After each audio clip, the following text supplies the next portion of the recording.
I have to remove my blocks. It's the ego, that pride I was talking about earlier. But that ego shows up in so many forms. I don't even have a clue the totality of it, the specificity of it, without the questions. Welcome to Aloha Speaks, home of Malama Aloha Pono with Alexander Noman. Aloha, Alex here.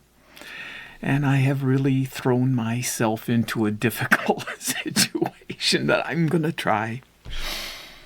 Simplify, calm down. It's not that there is no right answer. This is right answer part 2 because it's kind of like clean up on aisle 7 because of what happened with 2 videos ago. The right answer, kind of part 1. It didn't say part 1, but that first video on the right answer, because of something I said and mentioned about Prem Rawat and the course he offers. It's a free course called the Peak Course, Peace, Education, and Knowledge. And it's not that there's no right answer, it's that there is no cure. I'm dealing with multiple addictions. I just came from an AA meeting, not just, but an hour or so ago.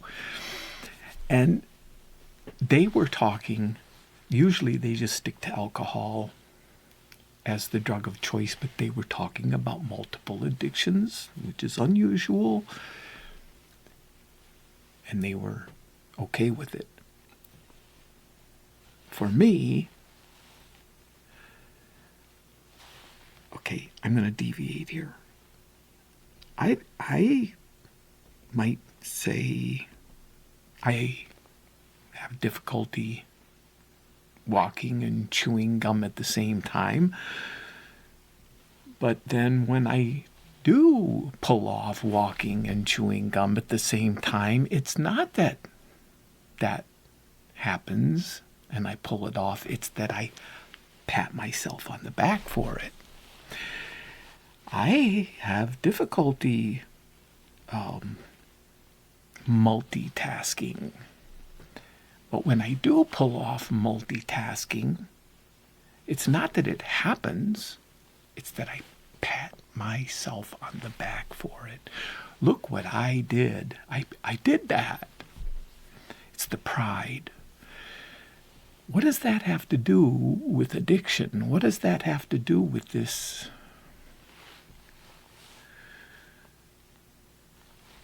possible misinterpretation of what I said in the right answer, part 1? Because and I say there is no cure, ? Is there? Because it's an ism, not a wasm. It's a subtle reference to step 11 in the 12-step program, or in Malama Aloha Pono, segment 6.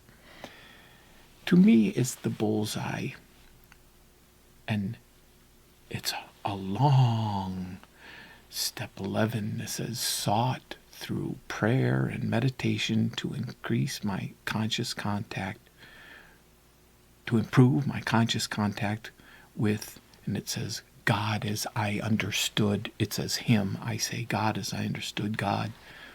Praying only for knowledge of God's will for us and the power to carry that out. It's long, and for me, and a lot of people, the key words are prayer and meditation. For me, the key words are conscious contact.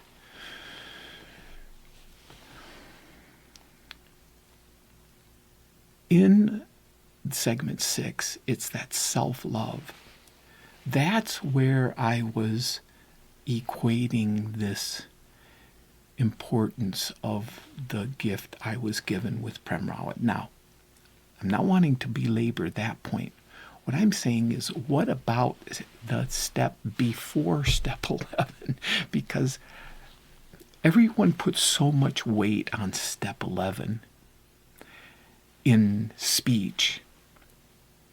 And it's so easy to skip over. There is a step before that. It's called step 10.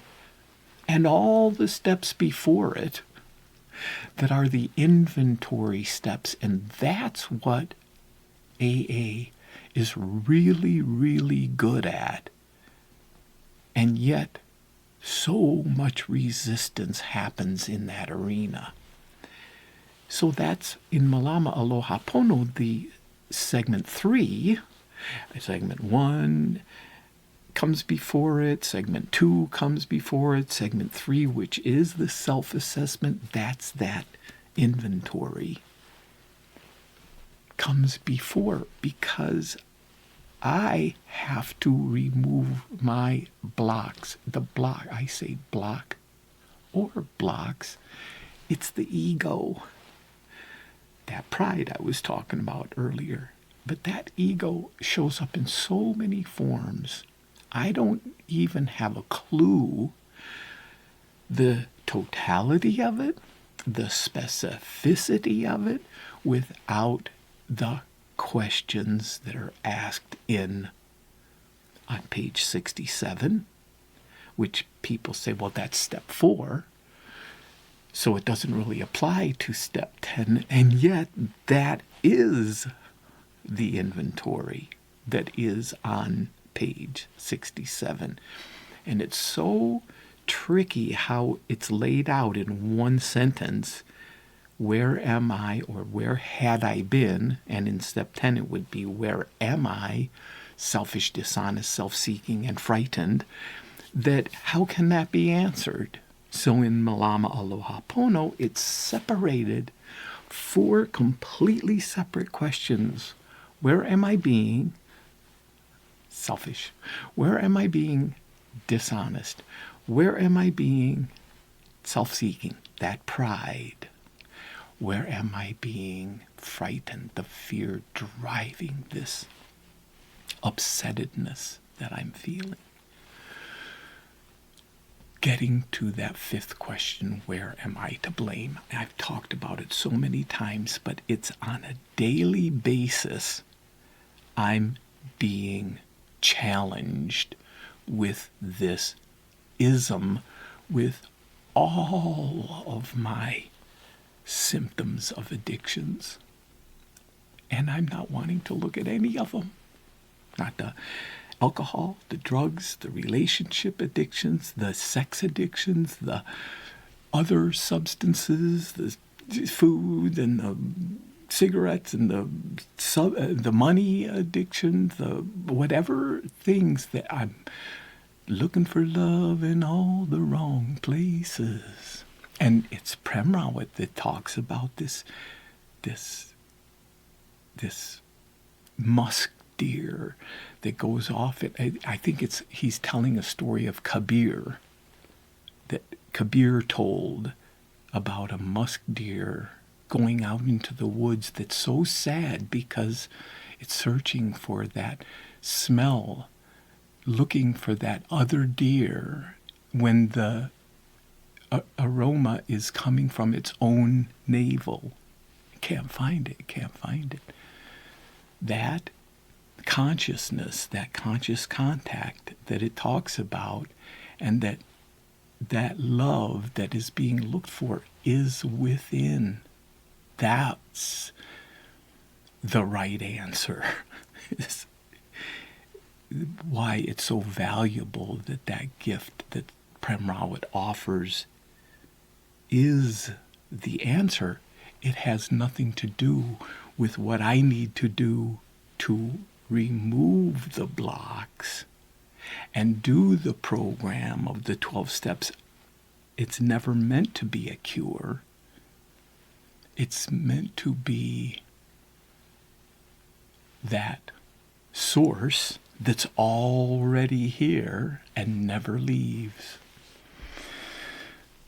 I need to have the clarity and be in that place of realizing the help I need. Aloha.